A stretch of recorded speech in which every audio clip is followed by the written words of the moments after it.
On to that unfortunate news that came in from Karnataka, because this story has moved many to tears. A young techie living in Bengaluru was found hanging in his home. 34-year-old Atul Subhash left behind a chilling 24-page suicide note and almost over a 1.5 hour long video in which he has detailed the harassment that he has faced and was allegedly subjected to and was driven to suicide by his estranged wife and her family. Now, the 24-page death note left by Subhash has "Justice is due" written on the top of the page. Bengaluru police, which has now registered a case, the FIR that has now booking Atul's wife and 3 of her family members for the abetment to suicide. According to the suicide note, his wife has already been receiving 40,000 rupees every month as maintenance, despite working at Accenture in Delhi and earning her own money, and yet she demanded 2 to 4 lakh rupees more. He has alleged that his wife's family would repeatedly demand money, running into several lakhs of rupees. And when he refused to give them more money, his wife left Bengaluru home with their son in 2021. He was not allowed to even see his own child. Now, Atul, in this heart-wrenching video, that message that is going viral on social media revealed how he was let down by the country's judicial system. He said that the taxes that he was paying from his salary was helping the police and the legal system in harassing him and his family. मुझे खुद को ही खत्म कर लेना best है मेरे लिए, क्योंकि जो मैं पैसे कमा रहा हूँ उसी से मैं अपने दुश्मन को बलवान बना रहा हूँ. वही पैसे मुझे ही बर्बाद करने के लिए यूज हो रहे हैं, और ये साइकिल बढ़ता ही रहेगा, है ना. मेरे ही टैक्सेस के पैसे से ये कोर्ट, ये पुलिस सिस्टम मुझे और मेरी फैमिली को और बाकी लोगों को भी हैरास करेगा जो अच्छे लोग हैं. तो जो सप्लाई है वैल्यू का, उसी को खत्म कर देना चाहिए. और anyway gave me a suggestion क्या they told me to commit suicide. And I think they are right. That's the right solution, what they've suggested me. इसी के साथ मैं ये वीडियो बंद करता हूँ. अब से थोड़े बहुत जो मेरे आखिरी काम है कंप्लीट करके मैं मुक्ति पाना चाहूंगा. इससे मैं अपने माँ बाप भाई से अलग से उनसे बात करूंगा लिखकर. हो सके तो माफ करना, जिस उम्र में मुझे अपने मम्मी पापा का सहारा बनना था, उस उम्र में उन्हें हमेशा के लिए दुख देके जा रहा हूं ऐसा. तो सॉरी. और बाकी आप लोग जो देख रहे हैं सब आपका कल्याण हो. Thank you. Well, when it comes to Atul's death by suicide, has left his parents and family obviously shattered and devastated, and here's what they had to say. क्या ये पैसों की मांग थी? पैसों की मांग दिया. वो 3 करोड़ मांगता, हम लोग 1 करोड़ रुपया दे रहे थे. बच्चे को पैसा के लिए बहुत टॉर्चर की, मेरे बच्चे को पैसे के लिए बहुत टॉर्चर की, हम लोग को पैसा के लिए लड़का चाहता था कि मेरा बच्चा जाए कोर्ट को कहता था तो उससे मिलने का ऑर्डर नहीं पास किया जाता था. मेरे पोता को कभी ऐसा लॉ है बाप से मिलने की इजाजत कोर्ट को देनी मेरा चाहिए. बच्चे के लिए तरस गया. मेरा बच्चा अपने बच्चे को नहीं मिल पाया. Well, Times Now senior executive editor Madhav Das Gopalakrishnan also had a conversation with the brother of Atul Subhash. Let's listen in how the family has now been reacting to the death of Atul.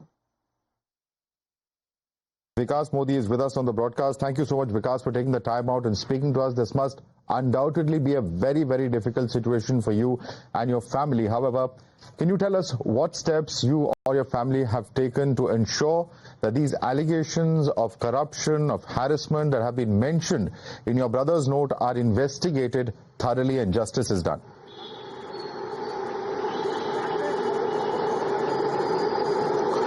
Sir, I just want to tell you that my brother is at the age of 34 years as of now, and he is harassed by the system.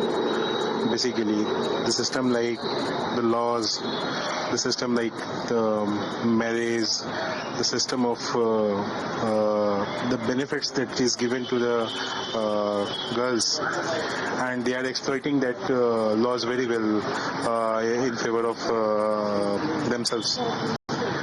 Basically, my brother is मेरे से ज़्यादा वो बहुत ज़्यादा brave था इंसान, बहुत ज़्यादा। कभी मैं फंसता था तो he always come in front of me that what happened to you and something like this, and every हर टाइम वो मुझे निकाल के लेके जाता था किसी भी सिचुएशन से। मैं कभी सोच ही नहीं सकता था कि वो इस तरह का कोई स्टेप उठा सकता है। Even he didn't share all the things to me on the phone or something, but I know the cases are there which is false cases. Many of the false cases he already written in his statement as well, a suicide statement that is altogether you have, I guess. There were cases filed against you, against other family members, we understand. Can you tell us how these cases came about, and was there an attempt to try and reconcile these cases with the family of your brother's wife? Sir basically मैं अपने family के बारे में पहले आता हूँ कि उन्होंने हमारे ऊपर और हमारे फैमिली के ऊपर कैसे चार्जेस लगाए हैं। इवन मेरे ऊपर जो चार्जेस लगाए गए हैं, मैं आपको बता रहा हूँ कि ये जो चार्जेस लगाए गए हैं वो मैं उनसे आज तक सिर्फ 2 दिन मिला हूँ। जो लड़की के पक्ष हैं वो 3 करोड़ रुपए केस को सेटल करने के लिए मांगा जा रहा है। माय ब्रदर उसने अपने जिंदगी दी है, तो इसमें मैं ये चाहता हूँ कि कम से कम उसके साथ जस्टिस मिले उसे। उसने अपने सुसाइड नोट के अपने लास्ट विशेस में लिखा है कि अगर मैं जीत गया तो मेरी अस्थियों को गंगा में बहाना, अदरवाइज मैं हार गया इस सिस्टम से तो मेरे अस्थियों को कोर्ट के बाहर गटर में डाल देना। जी, तो आप मानते हैं कि ये जो आप जुडिशरी के साथ जो इनकाउंटर रहा है और इस तरह की जो बातें हुई है सुसाइड करने की, जो भी अतुल ने आपके साथ शेयर किया हुआ है, जाहिर तौर पे इतने सारे केसेस थे, क्या ये एक ब्रेकिंग पॉइंट था अतुल के लिए?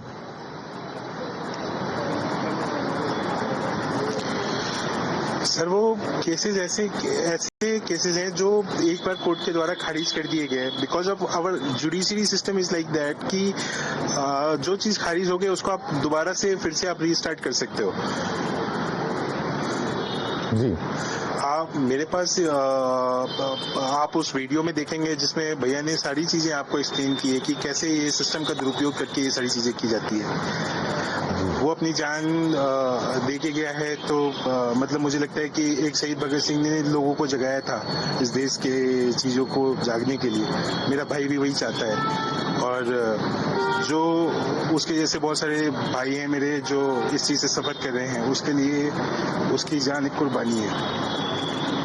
जी, इस मामले को आप आगे लीगली किस तौर पे ले जाएंगे? कुछ आपने तय किया है, कुछ सोचा है, फैमिली से बात हुई आपकी? Of course, sir, we'll file a case against all of them, all of the person that he alleged, my brother alleged to them, जैसे उसने सुसाइड में बताया है। We will file a case against them and we will fight all our judiciary system, and I want support from you peoples are there, you medias are there who can support us. If we are right, you can support us. If we are wrong, you can leave this matter to right now. I just want support from you guys to come forward and lead this movement that my brother started. Right. We are in this situation. Yeah, carry on. I want the government of India. I want from government of India as well as my brother also written email to the President of India. She is a lady as well. Might be she can understand this matter. And I want a government from government of India that there is a system. There must be a system where men can fight for themselves against these type of corruption cases, this kind of marriage and money matters is there, वो 3 करोड़ रुपए किसी case के settle down के लिए मांगा जा रहा है मेरे पास, मेरे ब्रदर से। 3 करोड़ रुपए इज नॉट हैंडी अमाउंट जो दे के केस को सेटल किया जाए। और इसमें जज की एक बहुत बड़ी भूमिका आती है, जहाँ पे जज कहती है कि मतलब वो लेडी कहती है, मतलब मेरी भाभी कहती है कि तुम क्यों नहीं सुसाइड कर लेते, एंड सी लाफ्स, मतलब जज laugh with this matter. I don't know कि ऐसे कैसे जुडिशरी काम करती है। Right, absolutely. I mean, there's no doubt about the fact that your brother has. मेरे भाई का इंसाफ मिले। No, the very fact that he had no other resort but to take this extreme step, and in a 1.5 hour long video, he has explained his ordeal. But what would you say to those who say that we need strong laws, because there's no doubt about it, there's crime against women, there are dowry deaths that have happened, and that's why we have these laws in the first place. What would you say to those who have, who would make that argument? Vikas. Sir, आप कहते हो कि एक girls के ऊपर ही harassment होता है, आप ये गर्ल्स के ऊपर ही हरासमेंट होता है, तो निर्भया के केस के बाद आपने एक लॉज बना दिए, और इस चीज का क्या फायदा नहीं उठाया जा रहा है? और अगर फायदा नहीं उठाया जा रहा है तो जो इतने सारे केसेस चल रहे हैं जिसपे मनी इन्वॉल्व है, even I don't want to name that cricketer also, मतलब उसने भी शादी की थी और उसे 70-80% ऑफ द अमाउंट मांगा जा रहा था। No, certainly there are very complicated. आप मैरिज करके आओ, बट बोलिए मैरिज करके आओ तो लड़के के सारे एसेट्स जो हैं वो आपके 50% राइट में हो गए। ये कैसा लॉ है? और मेन के पास ऐसा कोई एक एक्ट बता दो आप जिसपे ऐसा कुछ हो कि मैं फाइट कर सकता हूँ इस सिस्टम के, एक भी ऐसा law. Ji. There are very, very serious questions indeed that emerge from this, Vikas. I'd like to thank you so much for joining us and sharing with us your thoughts at this very, very painful moment.